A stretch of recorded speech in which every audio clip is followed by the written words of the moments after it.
নমস্কাৰ ছাৰ বাইদেউসকল। চৰকাৰী কৰ্মচাৰী আৰু পেঞ্চনাৰসকলৰ দৰমহা আৰু পেঞ্চন 50% বৃদ্ধি কৰাৰ ওপৰত বিত্ত বিভাগে এটা বৃহৎ সিদ্ধান্ত গ্ৰহণ কৰিছে। হয়, চৰকাৰী কৰ্মচাৰীসকলৰ আৰু পেঞ্চনাৰসকলৰ বৰ্তমান সময়ৰ মুখ্য দাবী অষ্টম দৰমহা আয়োগ গঠন সন্দৰ্ভত প্ৰতিদিন নামৰ পেপাৰখনতে আজিৰ এই গুৰুত্বপূৰ্ণ খবৰটো প্ৰকাশ পাইছে। পেপাৰখনত প্ৰথমতে আছে কৰ্মচাৰীৰ বাবে অষ্টম দৰমহা আয়োগ অনিশ্চিত, কেন্দ্ৰৰ মডেলিটিৰ বাবে অপেক্ষা বিত্ত বিভাগৰ। তাৰ পিছত কৈছে সদৌ অসম কৰ্মচাৰী পৰিষদৰ শেহতীয়া কৰ্ণধাৰ কমিটিৰ বৈঠকে ৰাজ্যত নতুন দৰমহা আয়োগ গঠনৰ দাবী জনাই প্ৰস্তাৱ গ্ৰহণ কৰিছে যদিও ৰাজ্যৰ বিত্ত বিভাগত সমগ্ৰ বিষয়টো এতিয়াও প্ৰাথমিক আলোচনা বিলোচনাৰ পৰ্যায়ত আছে।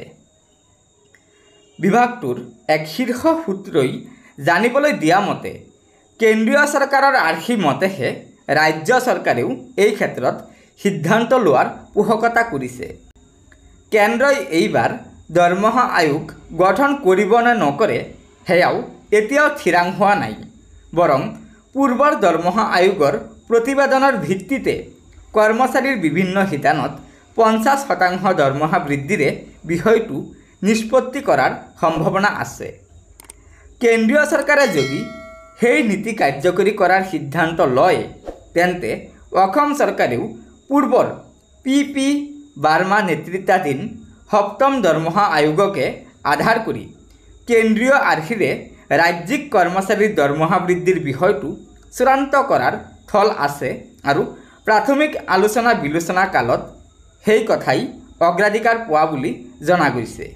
উল্লেখযোগ্য যে যোৱা 2015 চনৰ জুন মাহত সপ্তম দৰমহা আয়োগ গঠন হৈছিল আৰু 2016 চনত সেই প্ৰতিবেদন দাখিল হ'লেও নতুন দৰমহা গাঁথনি কাৰ্যকৰী হৈছিল 2017 চনৰ পৰাহে।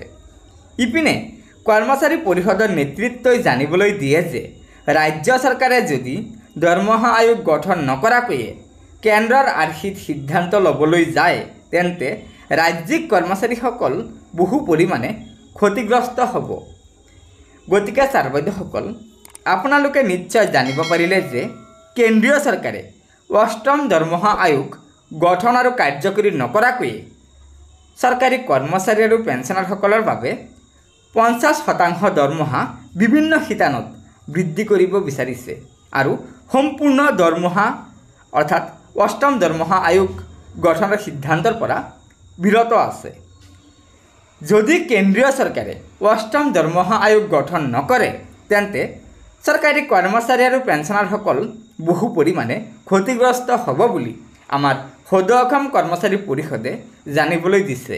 গতিকে আগন্তুক সময়ত এই সন্দৰ্ভত আমাৰ কেন্দ্ৰীয় চৰকাৰেই হওক বা অসম চৰকাৰেই হওক কি সিদ্ধান্ত লয় সেয়া আমাৰ বাবে লক্ষণীয় হ'ব।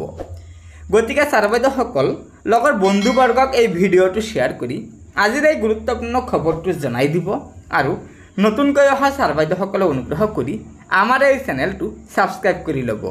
ধন্যবাদ। জয় আই অসম।